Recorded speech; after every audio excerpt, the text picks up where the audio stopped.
안녕하세요. 안녕하세요. 법선생TV입니다. 저는 숭글숭글이고요. 오늘도 상속 전문 변호사 허윤규, 김도현 변호사님 그리고 이지 세무사님 함께했습니다. 안녕하세요. 안녕하세요. 네, 오랜만에 또 스튜디오가 꽉 차네요.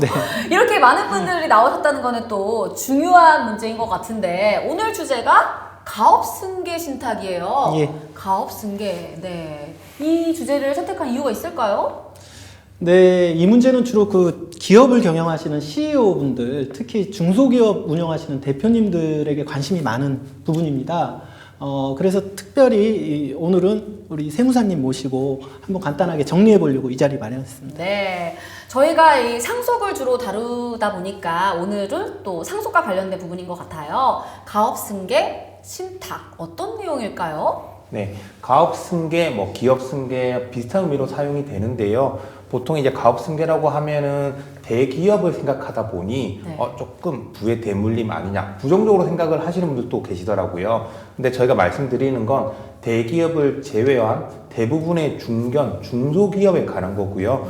이런 경우에 이 가업 승계는 그 회사들 입장에서는 단순히 상속의 문제가 아니라 대표님들이 평생 일궈온 기업을 다음 세대로 이전하는 일로서 매우 중요한 부분입니다. 네, 그렇죠. 어쨌든 이 기업을 이어가는 거잖아요. 기업 경영하시는 분들이 굉장히 가업승계 중요할 부분일 것 같은데 고려할 사항이 있을까요? 네, 그 가업 승계를 고려하시는 분들의 이제 대표적인 고민들이 한 세 가지 정도가 있는데요. 첫 번째는 그 승계로 인한 세금 문제가 중요하죠. 아무래도 좀 많이 관심들이 많고, 네. 두 번째는 경영권을 얼마나 안정적으로 그것도 생전에 승계할 수 있느냐 그 부분에 대한 문제가 있고, 세 번째는 유류분과도 좀 관계가 있습니다. 네.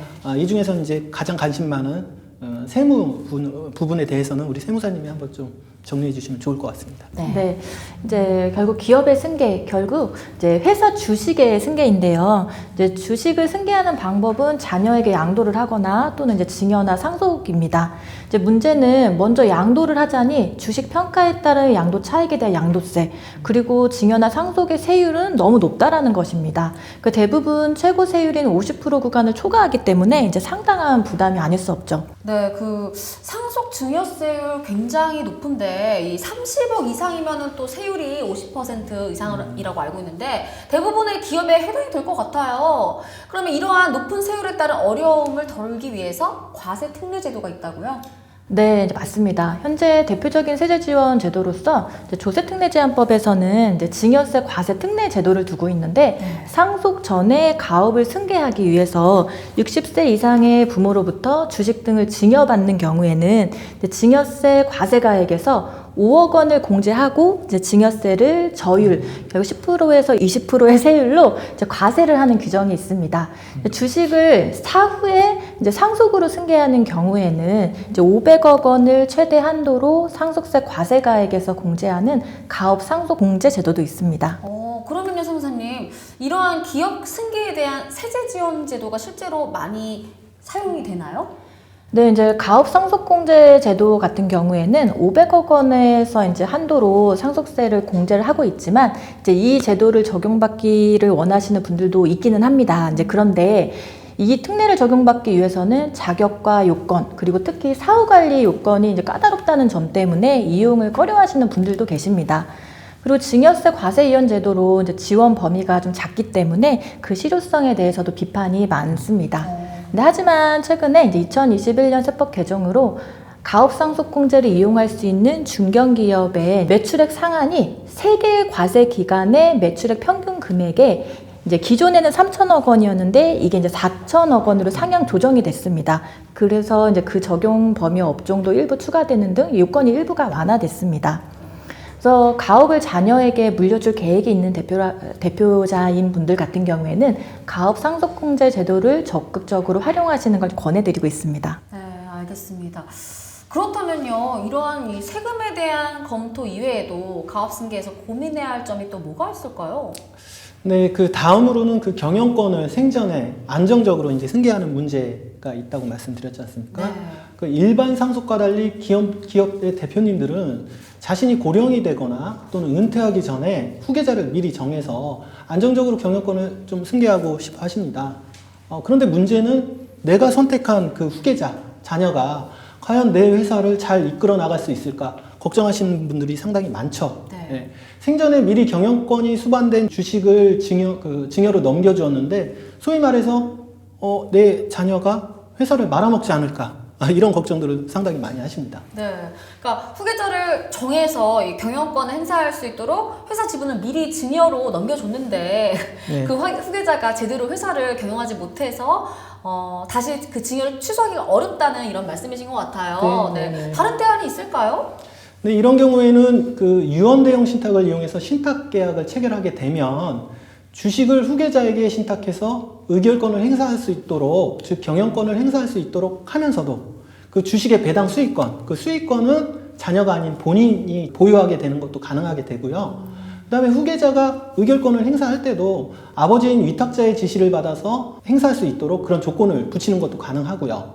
그리고 신탁 이후에 자신이 선택한 후계자가 과연 그 경영을 잘하는지 소위 경영 능력 테스트라는 것도 할 수 있으니까 만약 그 자녀가 회사를 이끌 자질이 되지 못한다면 다시 그 신탁 계약을 취소하고 다른 자녀에게 기업을 물려줄 수도 있습니다. 유언대용 신탁을 이용해서 주식 신탁을 하게 되면 이처럼 여러 가지 가업 승계 플랜이 가능하다는 장점이 있습니다. 이전에 저희가 채널에서 다뤘던 그 효도 계약과 관련해서 이 생전에 자녀에게 증여를 했다가 후회가 되더라도 그 증여를 취소하기 어렵기 때문에 증여 대신에 효도를 조건으로 하는 유언대용 신탁하는 게 좋다. 네. 그 장점이랑 약간 비슷한 것 같아요. 네, 정확하게 맞습니다. 주식을 신탁하는 경우 의결권 행사하고 배당 수익권자를 위탁자의 생각대로 설계할 수 있다는 점하고 그 다음에 경영 능력 테스트를 할 수 있다는 점이 정말 중요하고요. 더 나아가서는 대표님들이 사망하더라도 그 수익권자를 바로 후계자에게 이전하지 않고 뭐 예를 들어서 이제 배우자나 아니면 제3자에게 이전했다가 일정한 조건을 붙여서 후계자에게 이전하는 소위 말해서 수익자 연속 신탁을 이용하면 더욱더 다양한 가업승계 전략을 설계할 수 있습니다. 네, 알겠습니다.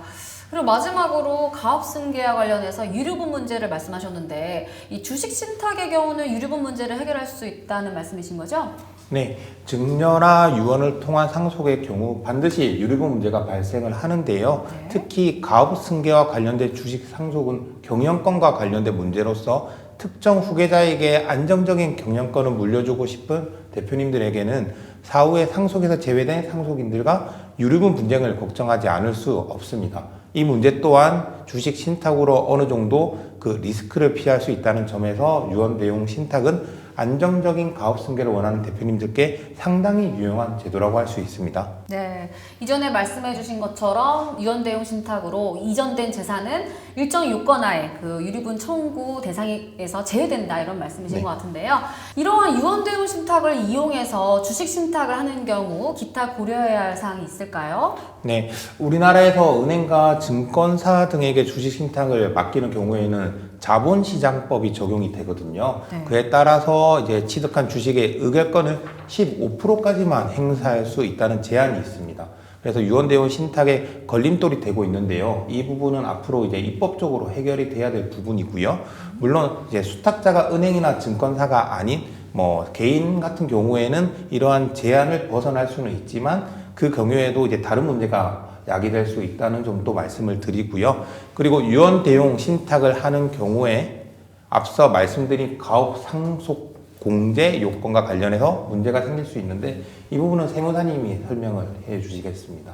네, 이제 앞서 기업이 가업상속공제로 세금 우대를 희망하는 경우에는 이제 상속세 및 증여세법 시행령 제15조 3항에 따라 중소기업 요건과 피상속인과 상속인의 요건이 있는데요. 이제 간단하게 설명을 드리자면 첫째, 이제 중소기업 요건으로는 법에서 정하는 업종으로 이제 자산 총액이 5천억 원 미만인 중소기업과 중견기업이어야 하고, 둘째로는 피상속인이 생전에 해당 기업의 주식 50% 이상을 10년 이상 보유하거나 10년 이상 대표이사로서 재직하거나 이제 상속 개시일로부터 소급하여 5년 이상의 기간 동안 재직하였어야 합니다. 그리고 세 번째 요건으로는 상속인은 상속 개시일 현재에 이제 18세 이상이고 상속 개시일 전에 2년 이상 가업에 종사를 했었어야 합니다. 근데 물론 가업 종사 요건에 부득이한 사유가 있는 경우에 예외를 두는 규정이 있기도 합니다. 그리고 여기서 신탁재산으로 수탁자에게 이전된 주식도 이제 해당 규정상 보유한 것으로 해석될 수 있는지 여부가 이제 명확하지는 않습니다. 따라서 이러한 가업상속공제의 10년 보유 조건도 이제 제도의 도입 취지를 고려했을 때 유언 대용 신탁과 같이 신탁 후 경영권을 직간접적으로 이제 행사를 하는 것, 즉 유탁자가 의결권 행사를 지시하거나 수익권을 보유하는 경우, 이런 경우처럼 보유 조건에 이제 충족되는 것으로 해석하는 게 타당하다고 생각이 듭니다. 네, 알겠습니다. 오늘은 가업 승계와 관련해서 얘기를 들어봤는데요. 아무래도 정해진 시간에 저희가 얘기를 하다 보니까 검토해야 할 사항도 정말 많고요. 케이스 바이 케이스잖아요. 더 많은 정보 상담이 필요하시다면 주저하지 마시고 법률사무소 율쌤과 태영세무회계사무소를 찾아주시면 감사하겠습니다. 감사합니다.